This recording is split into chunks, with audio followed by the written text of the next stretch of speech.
का सामना कीजिए। आपकी जवाबदेही खुद के लिए है, ना कि दूसरों के लिए। तो आपके जो भी सवाल है वो आप खुद से पूछिए, क्योंकि उनका जवाब सिर्फ आपके ही पास है। क्या आप सिर्फ इसलिए काम कर रहे हैं कि आपकी जिंदगी में सिक्योरिटी रहे? एक ऐसी नौकरी जहां से आपको निकाले जाने का कोई डर ना हो, या फिर आप सिर्फ 2 पैसे कमाने के लिए काम करते हैं और आपको लगता है कि एक दिन आप इस तरीके से अमीर हो जाएंगे? क्या बस यही आपको सेटिस्फाई करने के लिए काफी है? अगर आपका जवाब हाँ है तो मुझे आपकी सोच पर बड़ा अफसोस है, क्योंकि आपने जो अमीर बनने का सपना देखा है ना, वो कभी पूरा नहीं होने वाला। आप हमेशा गरीबी में ही जिएंगे। लेकिन अगर आपका जवाब ना है तो आपका पहला कदम ये होगा कि सबसे पहले आप अपने मन से डर को हटा दीजिए, क्योंकि ज्यादा पैसा ना कमा पाने का डर और लालच ही आपको बगैर सोचे समझे काम करने के लिए मजबूर करता है, और हमारा यही कदम हमें नाकामयाबी की तरफ धकेलता है। बेशक हम सबके अंदर डर और चाहत की भावना होती है और ये नेचुरल है, लेकिन उन्हें खुद पर इतना हावी ना होने दीजिए कि हम उनके बस में होकर के उल्टे सीधे फैसले लेने लग जाएं। बेहतर होगा कि हम जो भी करें पहले उसके बारे में खूब सोच ले, हमेशा दिल से नहीं बल्कि दिमाग से काम ले। हर सुबह अपने आप से पूछिए कि क्या आप उतना कर पा रहे हैं जितना कि आपको करना चाहिए? क्या आप अपनी पोटेंशियल का पूरा इस्तेमाल कर पा रहे हैं? आम लोगों की तरह सोचना छोड़ दीजिए, जो काम सिर्फ और सिर्फ पैसे के लिए करते हैं। ये सोचना छोड़ दीजिए कि मेरा बॉस कम पैसे देता है, मुझे ज्यादा मिलना चाहिए, मैं ना इससे ज्यादा कमा सकता हूँ। एक बात याद रखिए, आपकी परेशानियों के लिए सिर्फ आप जिम्मेदार है, कोई और नहीं। बॉस अगर आपकी सैलरी को नहीं बढ़ा रहा है तो उसे इल्जाम मत दीजिए, टैक्स को इल्जाम मत दीजिए। जब आप खुद की प्रॉब्लम्स की जिम्मेदारी लेते हैं तो सिर्फ आप ही उसका हल निकाल सकते हैं। और यही वो पहला सबक और पहला प्रिंसिपल है जो कि अमीर डैड ने रॉबर्ट को सिखाया। इस सबक का एक पार्ट ये भी था कि अमीर डैड ने उन्हें एक कन्वीनियंस स्टोर में काम करने पर लगा दिया।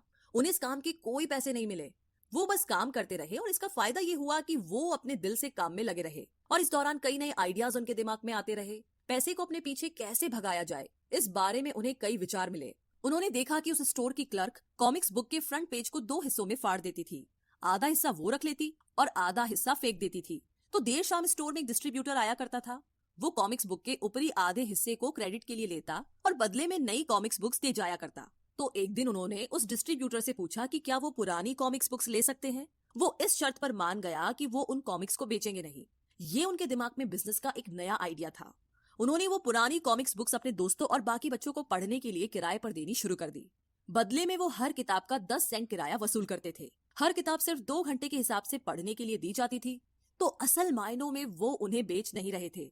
उन्हें उस गैराज पर काम भी नहीं करना पड़ा जहां से वो कॉमिक्स किराए पर देते थे। उन्होंने माइक की बहन को काम पर रखा, जिसके लिए उसे हर हफ्ते $1 दिया जाता। तो एक ही हफ्ते में उन्होंने $9.5 कमाए। और इस तरह उन्होंने सीखा कि पैसे को खुद के लिए काम करने दो, ना कि आप पैसे के लिए काम करो। तो इसी के साथ अब आगे है दूसरा प्रिंसिपल, जो कहता है कि फाइनेंशियल लिटरेसी क्यों सिखाई जाए। कहने का मतलब ये कि 1923 यानी कि 1923 में एज वाटर बीच होटल शिकागो में एक मीटिंग हुई। दुनिया के बहुत से लीडर और बहुत ही अमीर बिजनेसमैन इस मीटिंग का हिस्सा बने।